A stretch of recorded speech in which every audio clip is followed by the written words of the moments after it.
So coming to the prevention part which obviously ನಾವೀಗ ಇದು ಹೇಗಾಗಿದೆ ಅಂತ ಗೊತ್ತಾಯಿತು, ಏನು ಟ್ರೀಟ್ಮೆಂಟ್ ಅಂತ ಗೊತ್ತಾದಮೇಲೆ ಆಬ್ವಿಯಸ್ಲಿ ಅದನ್ನು ತಡೆಗಟ್ಟೋದು ಹೇಗೆ, ದಿಸ್ ಇಸ್ ಮೋರ್ ಇಂಪಾರ್ಟೆಂಟ್. ಹೆಂಗಾರೆ ಆದಮೇಲೆ ಏನು ಮಾಡಬೇಕು ಹೌದು, ಆಗದೇ ಇರೋದು ತಡೆಯೋದು it makes a huge difference.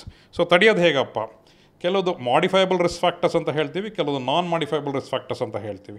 Non modifiable risk factors ಅಂತ ಹೇಳಿದ್ರೆ ನಮ್ಮ ಕೈಯಲ್ಲಿ ಅದನ್ನು ಚೇಂಜ್ ಮಾಡೋಕ್ಕಾಗೋದಿಲ್ಲ. ಫಾರ್ ಎಕ್ಸಾಂಪಲ್ ವಯಸ್ಸು, ಏಜ್ ಆಗ್ತಾ ಹಾರ್ಟ್ ಅಟ್ಯಾಕ್ ಆಗೋ ರಿಸ್ಕ್ ಫ್ಯಾಕ್ಟರ್ಸ್ ಜಾಸ್ತಿ ಇರುತ್ತೆ, ಅದನ್ನು ನಾವು ಚೇಂಜ್ ಮಾಡೋಕ್ಕಾಗೋದಿಲ್ಲ.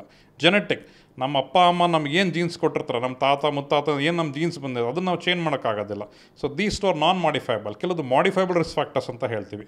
For example diabetes, smoking, hypertension ಮತ್ತು ಕೊಲೆಸ್ಟ್ರಾಲ್, ಡಿಸ್ಲಿಪಿಡೇಮಿಯಾ. ಇದೆಲ್ಲ ಏನಂತಂದರೆ ನಮಗೆ ಜೆನೆಟಿಕಲಿ ಇನ್ಹೆರಿಟ್ ಆಗಿರಬಹುದು ಅಥವಾ ನಮ್ಮದು ಲೈಫ್ ಸ್ಟೈಲ್ ಫ್ಯಾಕ್ಟರ್ಸಿಂದ, ಸ್ಮೋಕಿಂಗ್ ಎಲ್ಲ ಲೈಫ್ ಸ್ಟೈಲ್ ಫ್ಯಾಕ್ಟರ್ಸಿಂದ ನಾವು ಇದನ್ನು ನಮ್ಮದು ಇದಕ್ಕೆ ತಂದ್ಕೊಂಡಿರ್ಬೋದು. ಅದು ಎರಡೂ ನಾವು ಮಾಡಿಫೈ ಮಾಡ್ಬೋದು. ಇವತ್ತಿಂದ ಎಫರ್ಟ್ ಹಾಕಿ we can keep our blood sugars under control. ಡಯಾಬಿಟೀಸ್ನ ಅಗ್ರೆಸಿವ್ ಆಗಿ ಮ್ಯಾನೇಜ್ ಮಾಡ್ಬೋದು. ಹೈಪರ್ ಟೆನ್ಷನ್, ಬ್ಲಡ್ ಪ್ರೆಷರ್ನ ರೆಗ್ಯುಲರಾಗಿ ಮ್ಯಾನೇಜ್ ಮಾಡಿರಬಹುದು. ಅಥವಾ ಕೊಲೆಸ್ಟ್ರಾಲ್ ಲೆವೆಲ್ಸ್ನ ರೆಗ್ಯುಲರಾಗಿ ಚೆಕ್ ಮಾಡಿಸಿ ಅದಕ್ಕೆ ಬೇಕಾದಂಥ ಲೈಫ್ ಸ್ಟೈಲ್ ಡಯಟ್ ಮಾಡಿಫಿಕೇಷನ್ಸ್ ಮಾಡಿಕೊಂಡು, ಅಥವಾ ಮೆಡಿಕೇಷನ್ಸ್ ಅಂದರೆ ಸ್ಟಾಟಿನ್ಸ್ ಅಂತ ಕೊಡ್ತೀವಿ ನಾವು, ಕೊಲೆಸ್ಟ್ರಾಲ್ನ ಲೋವರಿಂಗ್, ಲಿಪಿಡ್ ಲೋವರಿಂಗ್ ಏಜೆಂಟ್ಸ್ ಅಂತ, ಅದರಿಂದ ನಾವು ರಿಸ್ಕ್ ಫ್ಯಾಕ್ಟರ್ಸ್ನ ಮಾಡಿಫೈ ಮಾಡ್ಕೊಳ್ಳೋವಂಥದ್ದು. And most important obviously smoking. Nicotine chewing gums ಇರ್ಬೋದು, ಅಥವಾ ಬಾಯಲ್ಲಿ ನಿಕೋಟಿನ್ ಚೀವ್ ಮಾಡೋದಿರ್ಬೋದು, ಅಥವಾ ಸ್ಮೋಕಿಂಗ್ ಇರ್ಬೋದು. All of them have risk factors for heart attacks. ಅದಾದಮೇಲೆ ಇದನ್ನು ಮಾಡಿಫೈ ಮಾಡ್ಕೊಳ್ಳೋದು ಏನು, it is not a sprint. ಅಂದರೆ ನಾನು ಒಂದು ದಿನ, ಒಂದು ತಿಂಗಳು, ಒಂದು ವಾರ ಮಾಡೋದು it is pointless. It's a marathon, it's a life long effort.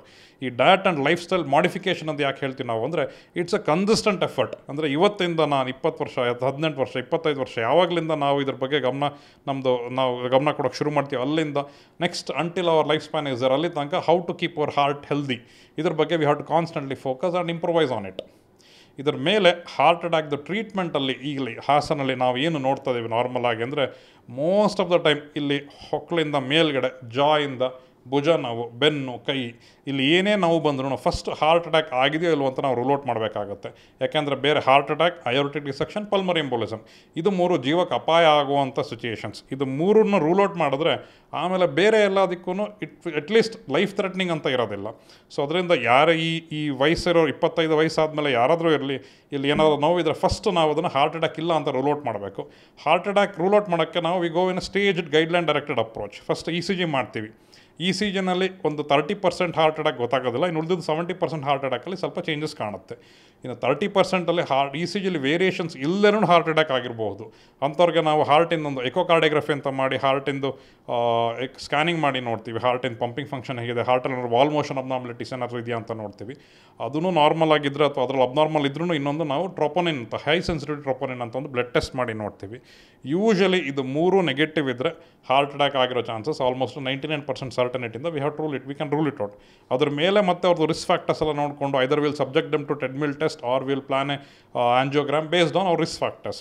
But heart attack ಆಗಿದೆಯೋ ಇಲ್ಲೋ ಅನ್ನೋದನ್ನು ಮಾತ್ರ ರೂಲ್ ಔಟ್ ಮಾಡಬೇಕಾಗತ್ತೆ ಇಂಥ ಸಿಚುಯೇಷನಲ್ಲಿ.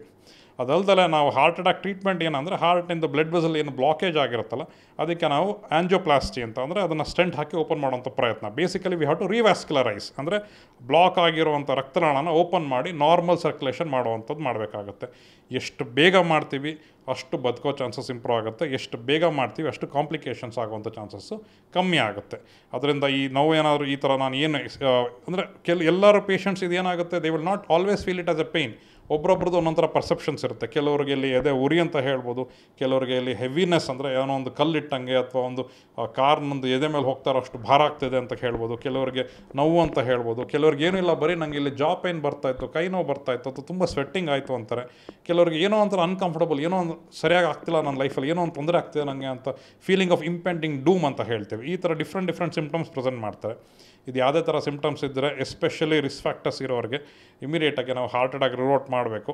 ಅದಲ್ದಲೆ ಬೇರೆ ಯಾರು ಕಾಂಪಿಟೇಟಿವ್ ಸ್ಪೋರ್ಟ್ಸಿಗೆ ಹೋಗ್ತಾ ಇರೋವಂಥವ್ರು ಇರ್ತಾರೆ ಬಿಟ್ವೀನ್ 18 to 25 years, ಈ ಹುಡುಗರು ಅಥವಾ ಈ ವಯಸ್ಕರು ಯೂಶಲಿ ಒಂದ್ಸಲಿ ಹಾರ್ಟಿಂದ ಎಲ್ಲ ಎವ್ಯಾಲ್ಯೂಷನ್ ಮಾಡಿ ಹಾರ್ಟಿಂದ ಅಟ್ಲೀಸ್ಟ್ ಏನು ಹೈಪರ್ಟ್ರೋಫಿಕ್ ಕಾರ್ಡಿಯೋಮಯೋಪತಿ ಅಥವಾ ಸಿಂಡ್ರೋಮಿಕ್ ಅಬ್ನಾರ್ಮಲಿಟೀಸ್ ಏನಾದರೂ ಇದೆಯಾ, ಅಥವಾ ಏನಾದರೂ ಜೆನೆಟಿಕ್ ಕ್ಯೂಟಿ ಸಿಂಡ್ರೋಮ್ಸ್ ಏನಾದರೂ ಇದೆಯಾ, ಬೃಗಾಡ ಏನಾದರೂ ಇದೆಯಾ ಅನ್ನೋದು ರೂಲ್ ಔಟ್ ಮಾಡಿಕೊಂಡು then it is better for them to go into athletic sports. ಇದು ವೆಸ್ಟರ್ನ್ ಕಂಟ್ರೀಸಲ್ಲಿ it is a policy. Many of the schools before taking them into a competitive sports they mandatorily they get the cardiac evaluation done. So ಹಾಗೆ we will put in all our efforts so that ಒಂದು heart attack ಆಗದವ್ರ ಹಾಗೆ prevention. ಎರಡನೇದು ಆದಾಗ ಕರೆಕ್ಟಾಗಿ treatment ತೊಗೊಂಡು ಆದಷ್ಟು ಅವ್ರಿಗೆ ಬದುಕೋ ಚಾನ್ಸಸ್ ತೋರ್ದು ಮುಂದೆ ಆಗುವಂಥ ಕಾಂಪ್ಲಿಕೇಶನ್ಸ್ನ ಅವಾಯ್ಡ್ ಮಾಡುವಂಥ ಪ್ರಯತ್ನಗಳನ್ನ ಮಾಡೋಣ. Thank you very much. ಮನೆಯಲ್ಲಿ ಈಗ ದಿಢೀರ್ ಅಂತೇಳಿ ಕುಸ್ತು ಬಿದ್ದು ಡೆತ್ ಆಗ್ತಕ್ಕಂಥ ಘಟನೆಗಳು ಸಾಕಷ್ಟು ಆಗ್ತದೆ. ಈಗ ಮುಂದೆ ಅವರಲ್ಲಿ ಮನೆಯವ್ರಿಗೆ ತಕ್ಷಣಕ್ಕೆ ಹಾಸ್ಪಿಟ್ಲಿಗೆ ಬರೋಷ್ಟೊಳಗೆ ಡೆತ್ ಆಗ್ತಿದ್ದಾರೆ. ಸೊ ಏನು ಆಪ್ಷನ್ ಇಲ್ವಾ ಅಂತ ಈ ಥರದ ಡೆತ್ಗಳು? ವೆಂಟಿಕ್ಯುಲರ್ ಟಕಿಕಾರ್ಡಿಯಾ ಮತ್ತು ವೆಂಟಿಕ್ಯುಲರ್ ಫಿಬ್ರಿಲೇಷನ್ ಅಂತ ಏನು ಹೇಳಿದೆ, these are two deadly complications of a heart attack. ಹಾಗೇನಾದರೂ ಹಾರ್ಟ್ ಅಟ್ಯಾಕ್ ಆದಾಗ ಈ ಥರ ಆಯಿತು ಅಂದಾಗ ಮನೇಲಿ ಕೆಲವು ಚೆಸ್ಟ್ ಥಂಪಿಂಗ್ ಅಂತ ಕೊಡಬಹುದು, ಬಟ್ ಆದರೂ ನಮಗೆ ಬೆಸ್ಟ್ ಆದರೆ the only option what we have is a cardioversion, defibrillation ಅಂತ. ರಿದಮ್ಗೆ ನಾವು ರಿದಮ್ ನೋಡಿಕೊಂಡು ಅದಕ್ಕೆ ಕರೆಕ್ಟಾಗಿ ಶಾಕ್ ಕೊಡಬೇಕಾಗತ್ತೆ. ಅದು ಬಿಟ್ಟು ಬೇರೆ immediate first aid pressures obviously CPR we have to initiate. ಮತ್ತು ಎಷ್ಟು ಬೇಗ ಆಗುತ್ತೆ ಅಷ್ಟು ಬೇಗ ನಿಯರೆಸ್ಟ್ ಮೆಡಿಕಲ್ ಫೆಸಿಲಿಟಿ ವೇರ್ ಈ ಕಾರ್ಡಿಯೋವರ್ಷನ್ ಫೆಸಿಲಿಟೀಸ್ ಅವೈಲಬಲ್ ಇರುತ್ತೆ ಅಂಥ ಕಡೆ ರೀಚ್ ಆದರೆ at least we can monitor the rhythm and immediately we can cardiovert it. ಅದು ಬಿಟ್ಟರೆ ಬೇರೆ ಮಾತ್ರೆ ಕೊಡುವಂಥದ್ದು ಆ ಥರದ್ದು ಏನೂ ಇಲ್ಲ. ಬಟ್ ಏನಾದ್ರು ಅಂದರೆ ಮುಂಚೆ ಏನಾದರೂ ಒಂದು ಸಿಮ್ಟಮ್ ಇದ್ದು ಅಥವಾ ಮುಂಚೆ ಏನಾದ್ರು ಕಾಣಿಸ್ಕೊಂಡಾಗ ಅದನ್ನು ಡಿಲೇ ಮಾಡಿದ್ರೆ ಇಮಿಡಿಯೇಟಾಗಿ ಅಡ್ರೆಸ್ ಮಾಡೋದು actually more important than once it happens like this. Sir, ನೀವು ಅಬ್ಸರ್ವ್ ಮಾಡಿದಾಗ ಹಾಸನದಲ್ಲಿ ಹಾರ್ಟ್ ಅಟ್ಯಾಕ್ಸ್ ನಿಮಗೆ ಕೇಸಸ್ ಜಾಸ್ತಿ ಬರ್ತಾ ಇದೆ ಸರ್? ಹಾರ್ಟ್ ಅಟ್ಯಾಕ್ ಡೆಫಿನೆಟ್ಲಿ ಜಾಸ್ತಿ ಆಗಿದೆ. ನಾನೀಗ ಬಂದು ಒಂದು 4.5 ವರ್ಷ ಆಗಿದೆ ಹೆಚ್ಚು ಕಮ್ಮಿ. ಸೊ ಬಂದಾಗ ಎಷ್ಟಿತ್ತು, ಇವತ್ತು ಎಷ್ಟಿದೆ? ಇವತ್ತು 2-3 ಕಾರಣಗಳಿದೆ. ಒಂದು ಏನಾಗಿದೆ, ಹಾಸನಲ್ಲಿ ಥ್ರೂಔಟ್ ಇಂಡಿಯಾ ಎಲ್ಲ ಕಡೆಯೂ ಡಿಸ್ಟ್ರಿಕ್ಟಲ್ಲಿ ಇರ್ಬೋದು, ತಾಲೂಕು ಹಾಸ್ಪಿಟಲ್ಸಲ್ಲಿ ಇರ್ಬೋದು, PHC ಇರ್ಬೋದು, ಎಲ್ಲ ಕಡೆ ಫೆಸಿಲಿಟೀಸ್ ಇಂಪ್ರೂವ್ ಆಗಿದೆ. ಜನರಲ್ಲಿ ಹಾರ್ಟ್ ಅಟ್ಯಾಕ್ ಬಗ್ಗೆ ಅವೇರ್ನೆಸ್ ಜಾಸ್ತಿ ಆಗಿದೆ. ಎಲ್ಲ ಕಡೆ ಸ್ಪೆಷಲಿಸ್ಟ್ಸ್ ಇದ್ದಾರೆ, ಕನ್ಸಲ್ಟೆಂಟ್ಸ್ ಇದ್ದಾರೆ. ಎಲ್ಲರೂ ಈಗ ಡಯಾಗ್ನೋಸಿಸು ತುಂಬ ಜಾಸ್ತಿ ಆಗಿದೆ. ಮುಂಚೆ ಡಯಾಗ್ನೋಸ್ ಮಾಡೋದಕ್ಕೇ 2 ದಿನ 3 ದಿನ ಆಗ್ತಿತ್ತು ಹಾರ್ಟ್ ಅಟ್ಯಾಕ್ ಆಗಿಬಿಟ್ಟು. ಪ್ರತಿ ಸಲ ಪೇಷಂಟ್ಸ್ ಹೋಗ್ತಾ ಇರೋ ಅಲ್ಲಿ ಫೆಸಿಲಿಟೀಸ್ ಅವೈಲಬಲ್ ಇರ್ತಿರಲಿಲ್ಲ, ECG ಫೆಸಿಲಿಟೀಸ್ ಇರ್ತಿರಲಿಲ್ಲ, ಸ್ಪೆಷಲಿಸ್ಟ್ ಇರ್ತಿರಲಿಲ್ಲ.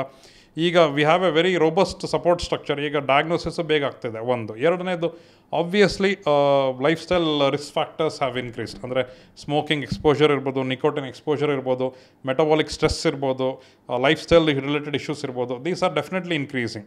ಹಾರ್ಟ್ ಅಟ್ಯಾಕ್ ಈಗ ನಾನು ಅಥೆರೋಸ್ಕ್ಲೆರೋಟಿಕ್ ಪ್ಲಾಕ್ ಅಂತ ಹೇಳಿದೆ, ಅದು ಹುಟ್ಟಿದಾಗ್ಲಿಂದ ಆಗ್ತಾ ಇರೋವಂಥ ಪ್ರೊಸೆಸ್. ಅದು ಕೆಲವರಿಗೆ 40 ವರ್ಷಕ್ಕೆ 70% ಆಗುತ್ತೆ, ಕೆಲವರಿಗೆ 65 ವರ್ಷಕ್ಕೆ 90% ಬ್ಲಾಕ್ಸ್ ಬರುತ್ತೆ. ಆದರೆ ರಪ್ಚರ್ ಆಗೋ ಬ್ಲಾಕ್ ಏನಿದೆ ಅದು 70%ಇಂದನೂ ರಪ್ಚರ್ ಆಗಿರ್ಬೋದು, 50%ಇಂದನೂ ರಪ್ಚರ್ ಆಗಿರ್ಬೋದು. ಅದು ಯಾವುದು ರಪ್ಚರ್ ಆಗುತ್ತೆ ಅನ್ನೋದಕ್ಕೆ ವಿ ಕಾಲ್ ಇಟ್ ವಲ್ನರಬಲ್ ಪ್ಲಾಕ್ಸ್ ಅಂತ ಹೇಳ್ತೀವಿ. ಅಂದರೆ ಈ ಪರ್ಟಿಕ್ಯುಲರ್ ಕೊಲೆಸ್ಟ್ರಾಲ್ ಪ್ಲಾಕ್ ಏನಿರುತ್ತಲ್ಲ, ಅವ್ರದ್ದು ಕ್ಯಾಪ್ ಥಿಂಡೌಟ್ ಆಗಿರುತ್ತೆ, ಅಲ್ಲಿ ಒಳಗಡೆ ಇನ್ಫ್ಲಮೇಷನ್ ಜಾಸ್ತಿ ಆಗಿರುತ್ತೆ, ಇನ್ಫ್ಲಮೇಟ್ರಿ ಮಾರ್ಕರ್ಸ್ ಜಾಸ್ತಿ ಆಗಿರುತ್ತೆ.